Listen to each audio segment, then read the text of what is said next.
Le court-circuit. Un court-circuit est un phénomène électrique qui se produit notamment lorsque deux fils électriques sont mis en contact direct, le plus souvent suite à un problème d'isolation des fils. Essayons de comprendre. Dans une installation électrique, il y a toujours au moins deux fils. Le courant électrique arrive par l'un et repart par l'autre. Entre les deux, il traverse un appareil électrique, une bouilloire, un grille-pain, et le fait fonctionner. Quand le matériau plastique isolant est endommagé, comme vous pouvez le voir sur la photographie, les deux fils peuvent se toucher directement sans passer par un appareil. Le courant prend alors un raccourci, d'où le nom de court-circuit. Cette situation est dangereuse. En effet, un court-circuit dans une installation électrique peut engendrer un incendie, comme vous pouvez le voir sur la photographie de la prise électrique. Alors, pour mieux comprendre ce qu'est un court-circuit, nous allons réaliser deux expériences.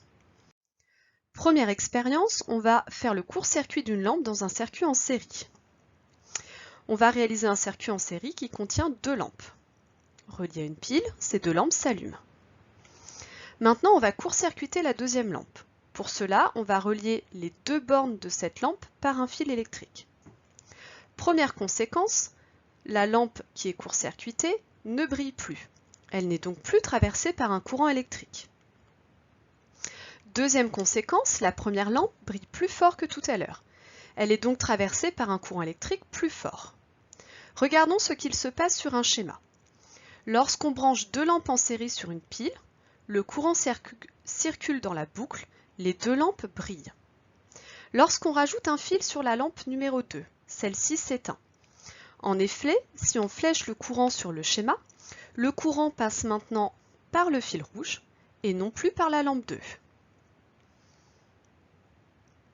On dit que le fil court-circuite la lampe. Le courant devient plus intense et la première lampe brille plus fort. Si le courant devient trop fort, cela peut même faire griller la lampe. Alors voilà ce qu'il faut retenir. Dans le cas du court-circuit d'un récepteur dans un circuit en série, le courant ne circule plus dans le récepteur court-circuité, le courant circule dans le court-circuit, et les autres récepteurs sont traversés par un courant plus intense et risquent d'être endommagés. On va maintenant réaliser une deuxième expérience. On va réaliser le court-circuit d'une lampe, cette fois-ci dans un circuit avec dérivation. Donc comme vous pouvez le voir sur l'image, on a une pile avec deux lampes qui sont cette fois-ci branchées en dérivation. Dans la branche principale, on a mis un morceau de fil de fer, de paille de fer on appelle ça. Vous allez regarder pendant la vidéo ce qu'il se produit au moment du court-circuit pour les deux lampes et pour la paille de fer. Donc comme c'est un circuit en dérivation, nous avons ici deux boucles. On va maintenant court-circuiter une des deux lampes en reliant ces deux bornes par un fil.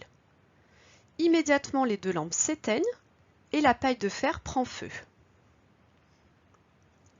Alors, regardons ce qu'il se passe sur le schéma.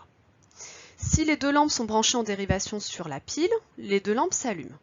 Si maintenant on rajoute un fil pour court-circuiter la deuxième lampe, immédiatement les deux lampes s'éteignent. Si on flèche le courant sur le circuit, on constate que le courant va passer par la boucle rouge et ne passera plus par les lampes 1 et 2. À ce moment-là, on constate que dans la boucle de courant, il n'y a plus aucun dipôle récepteur. C'est comme si les deux bornes de la pile étaient reliées entre elles. On appelle ça le court-circuit d'un générateur. Cette situation est extrêmement dangereuse puisque le courant va devenir très intense, ce qui va créer un échauffement au niveau des fils et ça risque de produire un incendie. Vous l'avez vu dans la vidéo, la paille de fer a pris feu. Voilà ce qu'il faut retenir dans le cas du court-circuit d'un générateur. Le courant ne circule plus dans les récepteurs. Le courant devient de plus en plus fort, les fils s'échauffent, ce qui peut provoquer un incendie. Donc une situation qui est dangereuse. Pour identifier le court-circuit d'un générateur, il faut repérer une boucle de courant composée uniquement de fils ou d'interrupteurs fermés, c'est-à-dire une boucle de courant dans laquelle il n'y a aucun récepteur.